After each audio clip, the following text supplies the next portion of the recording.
वक्फ board संशोधन से विपक्ष को ऐतराज क्यों? अब क्या वक्फ बोर्ड को किया जाएगा खत्म? मजहबी जमींदारी अब और कितने दिनों तक चलेगी? देखिए सिर्फ धर्म ज्ञान पर। वक्फ कानून को बदलने की प्रक्रिया शुरू हो गई है। ये मेरे हाथ में वक्फ अमेंडमेंट बिल है जो पार्लियामेंट में इंट्रोड्यूस हो चुका है। बहुत सारे बदलाव किए गए हैं, कुल 44 बदलाव किए गए हैं। 44 सेक्शंस को बदला गया है वक्फ कानून के। वोहरा और आगा खानी मुस्लिम्स को भी अब मान्यता मिल गई है।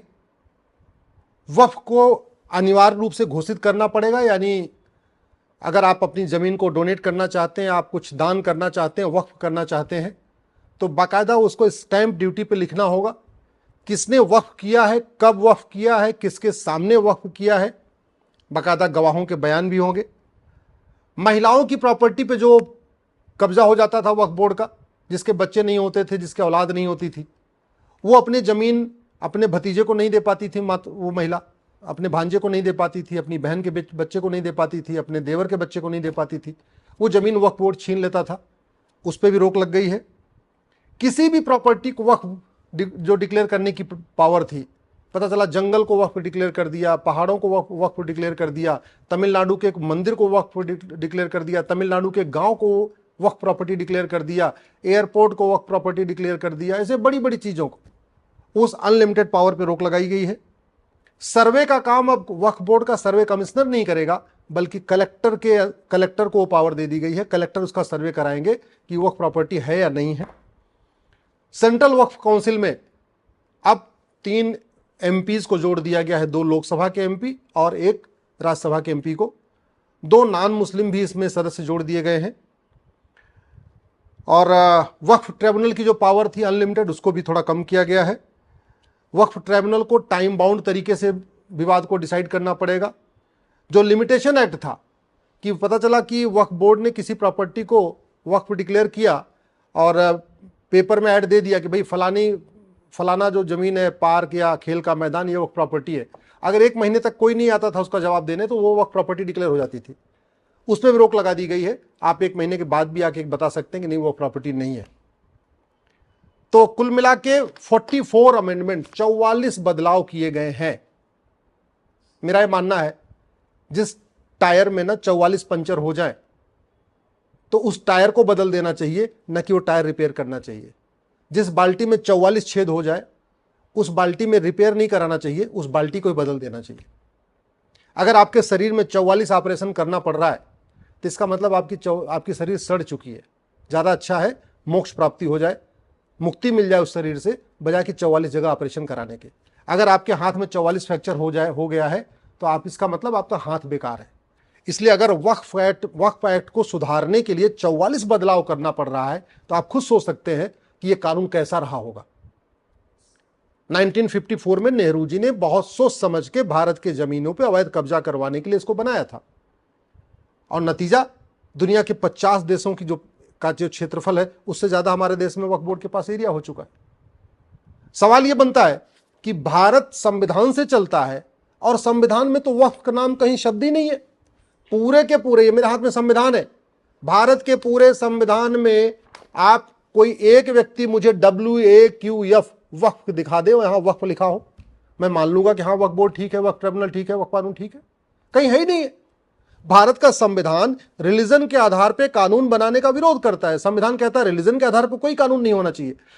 भारत का संविधान SC ST के लिए कानून बनाने का कहता है, हाँ भाई ठीक है, इनको दलित है, पिछड़े लिए इनके स्पेशल कानून बनाइए।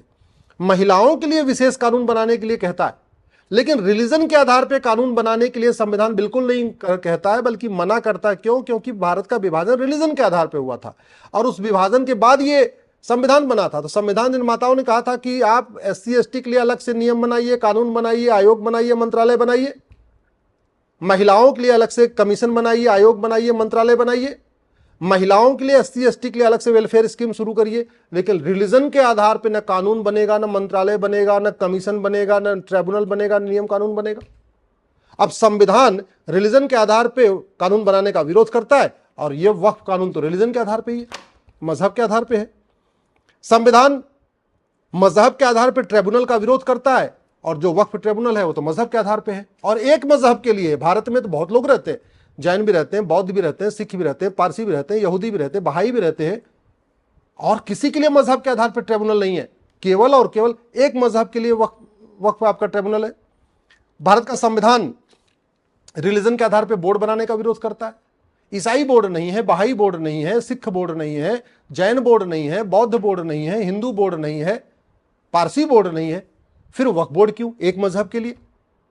भारत का संविधान रिलीजन के आधार पर योजना चालू करने का विरोध करता है, रिलीजन के आधार पर आयोग बनाने का विरोध करता है, रिलीजन के आधार पर मंत्रालय बनाने का विरोध करता है। भारत के संविधान में रिलीजन वक्फ नाम का शब्द ही नहीं है।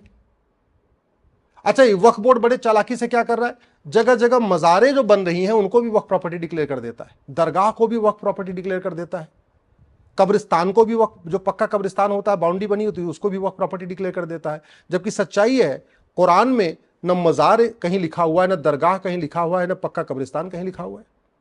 सच्चाई तो यह है कि मज़ार, दरगाह और पक्का कब्रिस्तान बनाना अन इस्लामिक है, अन कुरानिक है।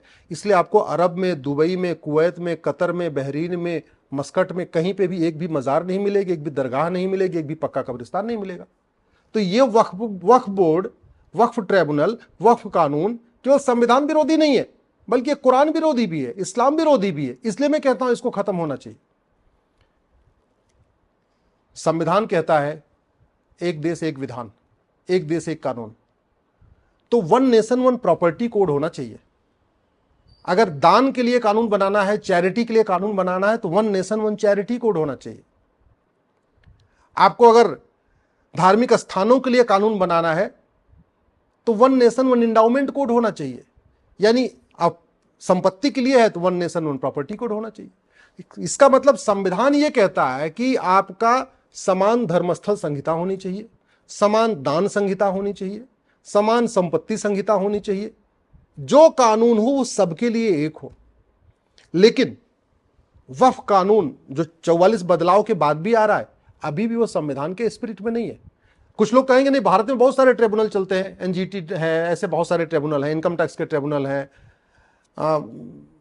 एयर पोल्यूशन मतलब इन्वायरमेंट के लिए आपका एनजीटी, ऐसे बहुत सारे। हाँ, संविधान में भारत में इसमें 20 से ज्यादा ट्रिब्यूनल चल रहे हैं, लेकिन एक भी ट्रिब्यूनल किसी मजहब के लिए नहीं है। जितने भी ट्रिब्यूनल हैं वो सारे जनरल न्यूट्रल है और रिलीजन न्यूट्रल है। लेकिन वक्फ बोर्ड, वक्फ ट्रिब्यूनल ये जनरल न्यूट्रल नहीं है, ये रिलीजन न्यूट्रल नहीं है, ये तो पर्टिकुलर एक मजहब के लिए बना है। इसलिए मेरा ये मानना है। और जो सबसे बड़ा खतरा है, कहते नहीं किसी समस्या को खत्म करना तो जड़ से खत्म करिए। अगर पेड़ वो बीज गड़बड़ है तो उसकी टहनियों को मत काटिए, उसके पत्ते को मत काटिए, बल्कि उसको जड़ से उखाड़िए। आज आप वक्फ जो कानून है उसको बदल रहे हैं, ठीक है, आपने उसकी अनलिमिटेड पावर को खत्म कर दिया, आपने उसमें बहुत सारी चीजें जो एकदम अनलिमिटेड दी थी, कहीं कब्जा कर लेना, उसको रोक दिया। लेकिन अगर वो बीज बचेगा तो कल को गलती से कोई और सरकार आ गई, वही सरकार आई, वक्फ मजहबी सरकार आ गई, तो वो तो दोबारा फिर से उसको जिंदा कर देगी। इसलिए मेरा मानना है भारत की एकता अखंडता बनी रहे, मजबूत हो, भारत में सबको समान अवसर मिले, सबके अंदर एक समानता का भाव आए, उसके लिए जरूरी है कि विशेष कानून बंद हो, विशेष दर्जा बंद हो, मजहब के आधार पे किसी को विशेष जो लाभ दिया जा रहा है ये बंद होना चाहिए। न वक्फ बोर्ड होना चाहिए, न माइनॉरिटी बोर्ड होना चाहिए, न माइनॉरिटी कमीशन होना चाहिए, न वक्फ ट्रिब्यूनल होना चाहिए। जो कानून है सबके लिए। एक बड़ी समस्या ये भी है, इसका वेतन भत्ता कौन देगा? सरकार, जनता के टैक्स के पैसे से। ये जो वक्फ काउंसिल बनेगा, वक्फ ट्रिब्यूनल बनेगा, वक्फ बोर्ड बनेगा, इनकी अगर मीटिंग होगी तो जो चाय मंगाई जाएगी वो भी जो जीएसटी देते हैं, इनकम टैक्स देते हैं, टीडीएस देते हैं, आम जनता के पैसे से होगा। और दूसरी बड़ी भी समस्या कि जो पहले जमीन कब्जा हो चुकी है, क्या उसको वापस लेने का इसमें कोई प्रावधान है क्या इस कानून में? भाई 10 लाख एकड़ जमीन इस समय वक्फ बोर्ड के पास, संख्या के हिसाब से 9 लाख जो टोटल नंबर ऑफ प्रॉपर्टी और 9 लाख है, और एरिया के हिसाब से 10 लाख एकड़ जमीन। मॉरिशस का क्षेत्रफल 5 लाख एकड़ है और भारत में वक्फ बोर्ड के पास 10 लाख एकड़ जमीन है। यानी मॉरिशस का एरिया उसका डबल तो भारत में वक्फ बोर्ड के पास। बहरीन का क्षेत्रफल 1,75,000 एकड़ है और भारत में वक्फ बोर्ड के पास 10 लाख एकड़ जमीन है। दुनिया के 50 देशों का जो क्षेत्रफल है ना, वो भारत के वक्फ बोर्ड की जो प्रॉपर्टी है 10 लाख एकड़ उससे कम है। तो ऐसे कंडीशन में मुझे ये नहीं लगता है कि केवल बदलाव करना चाहिए। मेरा ये मानना है ये वक्फ एक्ट, वक्फ ट्रिब्यूनल, वक्फ बोर्ड, वक्फ काउंसिल, ये सब कुछ अनकॉन्स्टिट्यूशनल है। इसको जड़ से खत्म करना चाहिए, लेकिन अभी खत्म नहीं हुआ है। फिलहाल जो बदलाव हुआ है उसका मैं स्वागत करता हूं। लड़ाई जारी रहेगी जब तक एक देश एक धर्मस्थल संहिता नहीं होगी, एक देश एक दान संहिता नहीं होगी, एक देश एक संपत्ति संहिता नहीं होगी, जब तक यूनिफॉर्म एंडाउमेंट कोड लागू नहीं होगा, यूनिफॉर्म चैरिटी कोड लागू नहीं होगा, यूनिफॉर्म प्रॉपर्टी कोड लागू नहीं होगा, तब तक ये लड़ाई चलती रहेगी।